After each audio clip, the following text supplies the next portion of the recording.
What's up? Beautiful Friday. Took a day off and heading into the woods. Not used to doing videos. Used to do them a long time ago. A lot of home brewing videos. But trailhead's right back there. I'm hiking into Basin Creek campground. Sorry about that. Little campground that's free, but you gotta have a permit. So I got that taken care of, and I'm gonna do a little camping and trout fishing with my little micro rod, and just hang out for the night. Try to stay warm. It's in the low 30s right now. I think it's supposed to be up in the 60s today. Kind of in a valley up here, but Basin Creek, part of the Basin Cove community from late 1800s, I think. Maybe I can tell you a little more about it later. I've been here once. Ron and I posted pictures on it a while back where we hiked to a cabin. Had like 18 creek crossings one way, if you remember. Sorry, reading signs. But yeah, pretty much hike along the creek to the campground, 1.7 miles, something like that maybe. Might do a little fishing along the way. Can't remember if there's any good spots along the way. I'm sure there is. But set up camp, get everything set up, get some firewood together, and then just fish and mess around. There's a little waterfall over there.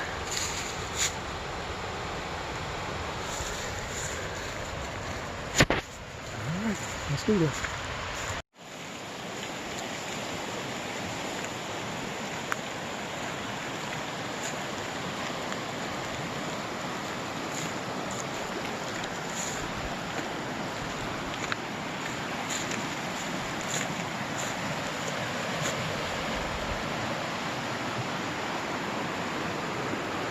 Alright, I busted that on out pretty quick. What time is it? 45 minutes and 1.7 miles, something like that, 40 minutes. And it's a good thing too, because I was cold. Y'all know how cold I get, some of you do. But yeah, 1.7 miles in, you come to this, what you used to have to cross, but now you got this. So.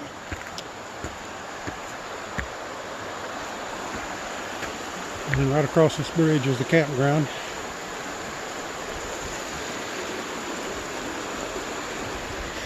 I stopped and cast it a few times, but I kind of want to get on up here because you never know who's going to come piling in, and I like to get the best spot I can. So should be plenty of firewood. And I've got plenty of clothes. And they've done a lot of work in here. The last time I was here, it was tore all to pieces for where they'd come in here and logged and I guess cut down old trees and such. But yes, I think there's 8 campsites. And it looks like they've added some bear boxes, so maybe those is here. But every campsite has a pole hanger, I guess, for whatever you want to hang up there. Food bag, not food bags, but I don't know, whatever they have, fire rings and stomps, and beautiful little spot in here. And I'm going back to this back right left hand corner and see if I can find this one spot kind of away from the trail. Trail's over there at that little kiosk thing. Yeah, I guess I do remember every site has a bear box, and if you don't know what a bear box is, you store all your food, anything smellable, in those boxes at night, because there are bears out here. And normally you would hang your bear bag from a tree, and there's a couple of different ways to do that. I maybe can show you one of these days, but it's not good to sleep with your food or have it just laying around camp at night, because raccoons and squirrels and mice and bears will come and visit. So, doesn't look like anybody's in here. There was one car in the parking lot, and thought he might be camping, or she or whoever it was. But such a beautiful little space, and their campsites are all spread out. And yeah, they've cleaned up. They'd cut down all these trees the last time I was here, and it was all, there was just like big old tracks everywhere from the bobcat or front end loader or whatever they had up in here, tore the ground all to pieces. But they've since then cleaned it all up and made it nice. So I'm back here in this corner spot. I believe it's next to the creek. The creek split, so there's one creek over that way, and the trail that goes up to the cabins over that way, and I'll tell you more about that later. The trail we was on.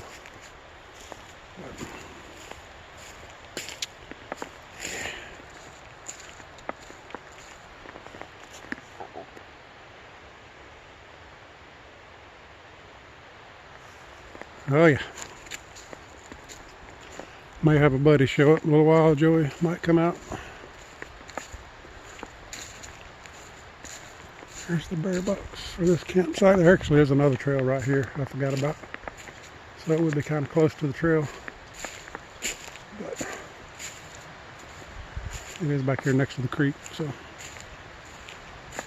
oh yeah. And somebody's got a nice stack of firewood, so this is definitely going to be winter chicken dinner, I think. I don't think there'll be many people out hiking this trail tonight or tomorrow morning anyway. I got a good little start on firewood there. It's like somebody's made them something to maybe dry their clothes out or something. I don't know what they was doing there. Oh yeah. And somebody has defaced a tree like somebody's stupid. Don't do that, people. Plenty of places to hang my hammock, and the creek's over there. So yeah, I'm gonna settle in here and look around, make sure I don't have any dead limbs or dead trees over me, and go from there. All right, I need about 12 feet. My tarp's 12 feet. I need at least 12 feet.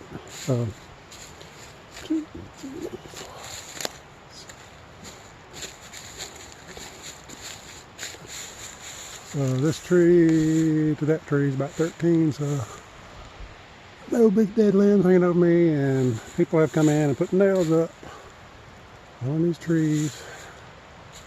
Don't do that.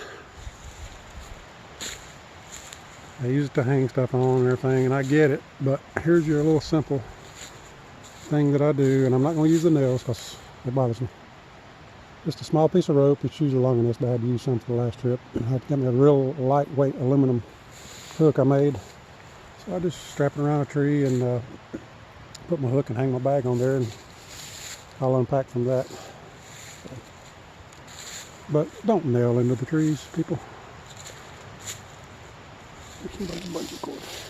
If Carson was out here, he'd have done found that. He finds everything. But I'll save that. Yeah, it's a nice little spot. I don't know which side it is. I don't know if it's 7 or 8, but home for the night.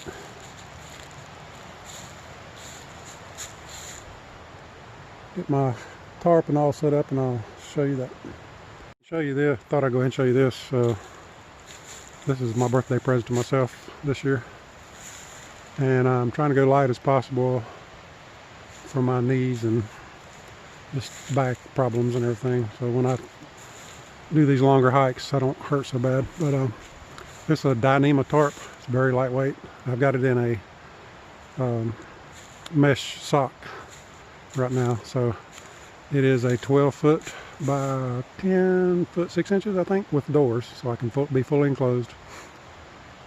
And this entire tarp only weighs like 11 ounces, believe it or not. So this makes it really nice. I can just pull this mesh back and the tarp will roll out and all the lines, and keep it up until it's time. So what I'll probably do is let it down, get my stakes out and get everything lined up, and then fold it back up out of the way, or I don't know, pin it up or something. But just want to see this part. These Dutchware Stingerz make it really easy to put up and adjust, and it took me like, I don't know, 30 seconds to put this up. They're really adjustable, so if I need to go left or right, to center it between the trees. Dutchware is a cottage vendor that sells tarps and such. And then I've got a lot of extra line. I use this for drip line if it's raining. So there you go.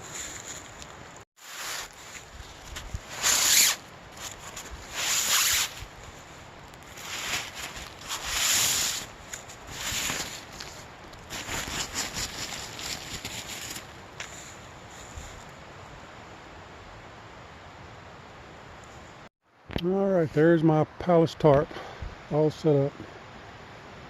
And these guy lines are 6, 2 on the corners on each side and 1 in the middle. And on these I use the Dutchware Ringworms. So this is a stretchy cord, just this little section from my D-ring to the ringworm, and then down to my stake is the 7/32 am steel. So it just basically hooks through there, and you pull it up in this little slot and it holds it tight. So I'm probably just messing up by doing this with one hand, but I can pull that down, as you can see. And yeah, I can't do it with one hand, but maybe I can, yeah. And just pull it back up in there. Sorry. Anyway, it holds it. These doors are pretty cool. I need to adjust them a little bit. But you can see how let me back up so it fully encloses on the ends. So that helps keep the wind out, holds some more heat in on these cold nights. It's pretty awesome how they overlap. And all it is just little mitten hooks, little lightweight plastic mitten hooks. And I'm going to unhook them here and fold them back and show you how I can do it without the doors. They basically just come across and hook. The other one's hooked over there. Let's see if I can't do that. And there's 2 more tie outs right here if I want even more room inside to pull this tarp on out further. And I've not done that yet with my hammock. Actually, this is the first time I've used this with my hammock. I've used it on the mountain as a tent and learned a lot, but there's a couple of different options for that if I had a continuous ridge line, and some of you's not going to know what I'm talking about, but there's a little thing you can do where you can kind of go up and over and use a trekking pole or a stick. But let me get these doors out of the way and show you how those. Okay, here we are with the doors open, just like a normal tarp would be without doors. And those little mitten hooks just unclip, and you can see I just take one from this side and hook it to the other one from the other side right here in the middle. I can do it on the outside of the tarp, so the doors are just kind of out of the way. If I know I'm not going to need the doors, that's probably the way I would do it in the summer or whatever. And if I'm expecting rain, or like tonight if it's cold, we can actually do this same thing inside. So see, the doors are folded inside and just hooked right here, so in the middle of the night if I get cold or if it's coming to rain, I can stay in the dry in here and just unhook them and hook them to the opposite ends and close my doors and not get wet. So it's really cool. I need to trim all these lines. I've really just still been playing with this thing, getting everything adjusted out, but I love my tarp. Bigger, better, smaller, never. That's what I always say.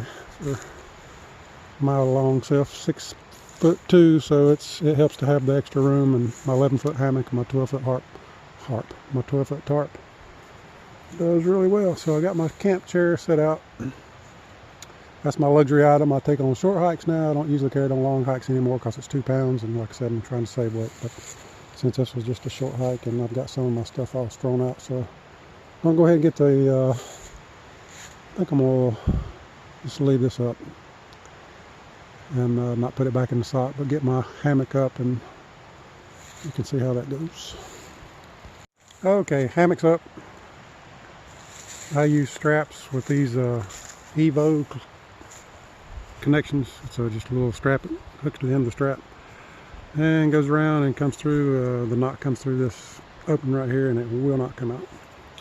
Nice, good and tight cinch buckles to adjust everything. And as you can see,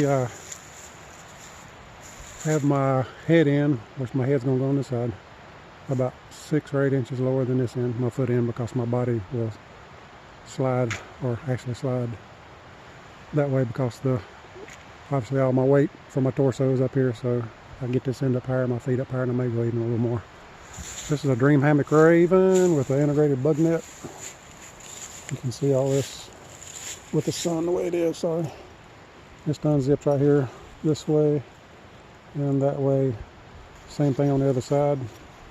Got a little ridge line organizer in here to put my phone, glasses and stuff at night, little flashlight, whatever. And these cinch buckles, yeah, they just put a little loop through them and tighten them up so they don't slip on me. And I'll get my under quilt on there and show you my top quilt, and I'll be done. Okay, there's my hammock gear under quilt. So it just basically has a little clip that hooks right here, and the hammock lays down inside of it.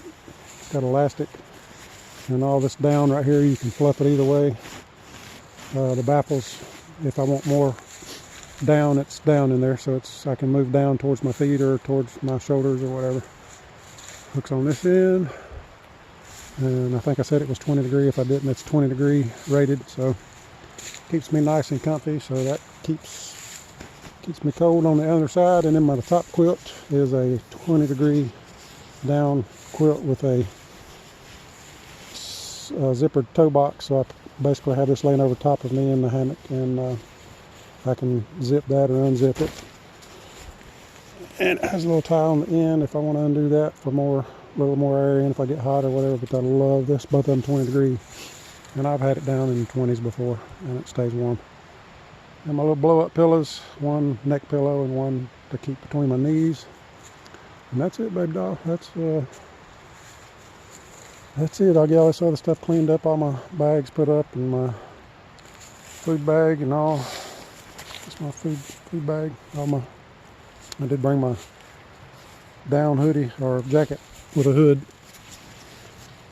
for later on, because I freeze to death, and a few extra clothes. So yeah, let's go fish. All right, I got camp set up, and got some kindling by the fire ring, and got some firewood together. I already had some, but some of it was wet, so I gathered a little more. And I thought there was some info over here, but there's not. I was trying to remember the history on this place, because Basin Cove was a community in the late 1800s, I'm thinking, if I remember reading right. And so this creek is a Basin Creek, and it goes all the way up the mountain.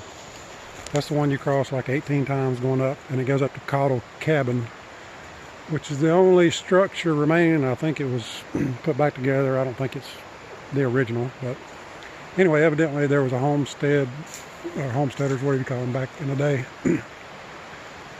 in this community in here, and a big flood, I think 1911, 12, somewhere around there, flooded the whole valley up through there, and destroyed all the homes and killed several and some kids, and crazy. There's an old grave marker over there I may try to find somewhere, and there's right through there I can see it, there's the remnants of an old school / church. And I've been trying to comprehend how kids walked, like I guess they say in the old timers say they walked uphill both ways in 2 foot of snow, but I'm thinking it's 3 miles. Let me get this sign right here. I think it's 3 miles to the cabin, the last cabin up there. There's some remnants of old chimneys and stuff. I'm not going up there far, because I'm not going to cross creeks today. I'm not going to risk getting all soaking wet in this cold weather. But yeah, 3.3 miles. So I don't know how often kids went to school back then, but I don't know. Maybe somebody can tell me or chime in, or maybe I need to look it up. I'm sorry, I'm reading signs. Stuff about fishing. This is my cool little fishing rod. It breaks down and collapses down to that blue part you see. So it's really neat for hiking and camping. Lightweight. But yeah, did people like kids go to school just like once a month or once a week? Because I'm sure they ain't gonna walk 2 and 3, 4 miles every day in the cold and all this mess. Yeah, that's just a trail. There it is. That's a grave. Spooky.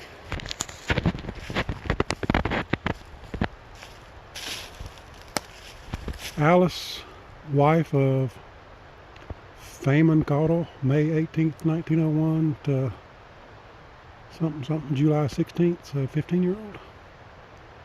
15-year-old wife, I guess. 1901 to 1916. Yeah, I know they got married young back in the day. So, I guess one of the ones that died in the flood, I don't know. But the old foundations right down there, you can see some of it. For the school / church. But I don't know, it's hard to imagine what went on in these hills and valleys, what, 100 years ago or more. But I'm gonna go over here and try my luck for some native trout. I don't think they stock these, but size limit.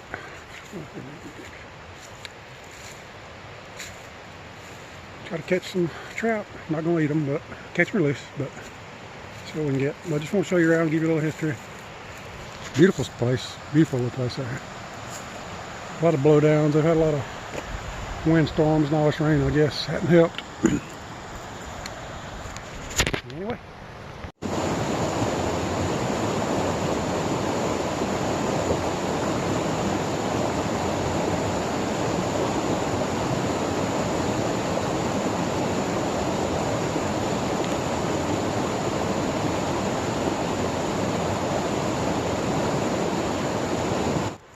Well, no fishy fish, no trout. I did fish for quite a while, up several streams and different places. I caught a few leaves and sticks. So I give myself an E for effort, but it was fun. It's always fun trying. I don't know about this beard. Somebody at work asked me if I was doing no shave November, and I'm like, I actually hadn't thought about that. I'd a couple of weeks into October, and woke up one morning and said, I don't think I'm going to shave today. And got tired of shaving, but I'm going to get some water and filter my water. And this is how I drink my water. Had some coconut water earlier, but basically just fill this bottle up, these smart water bottles. And the Sawyer filters screw right on them. All up in my face.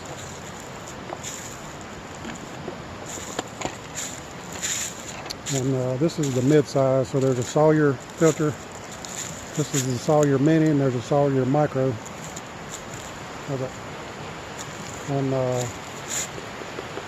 regular Sawyer is okay, but it sticks up a little high on my bottle. And I wear it right here. If you've seen pictures of me hiking, probably saw it there. It hangs right here, and it kind of hits me in the face a little bit. So the Mini's a little bit better. Don't have quite as fast a flow, but it's plenty. So I just threw it on there and drink right out of the bottle through the filter. And used to like fill a bladder up and put the filter on the bladder and squeeze it in the bottle and all that sort of crap. It's just too time consuming. So nobody else has showed up at the campground, little campsites, so I may have it all by myself tonight.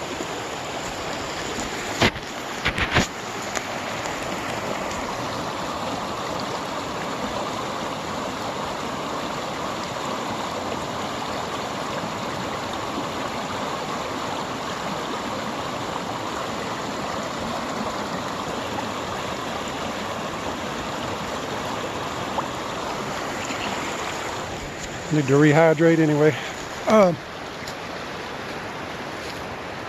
Plan on doing a Mountain House meal for supper, beef stew. And I haven't even made lunch. I'm gonna eat some lunch, a little bit of something. And I'll drink this water and get some more for later for tonight. And in the morning I'll have bacon and egg, Mountain House, so I have to have water for that. I'll freeze-dried food, rehydrate it, and have to boil my water and then pour it in the pouch. I may show you all that. But anyway, let's go drink some water and have some lunch. I am just out cruising around, walking around, got cold. So I got up and got my jacket back on. Joey came, so he's over there chopping firewood. And I was going to show you this. This is what I was talking about earlier. This is the remnants of the school/church. This little foundation right here. And like I say, I'm pretty sure this is the late 1800s. So it's crazy to think 100 years ago, 100 plus, I guess. Well, 100 years ago, at least.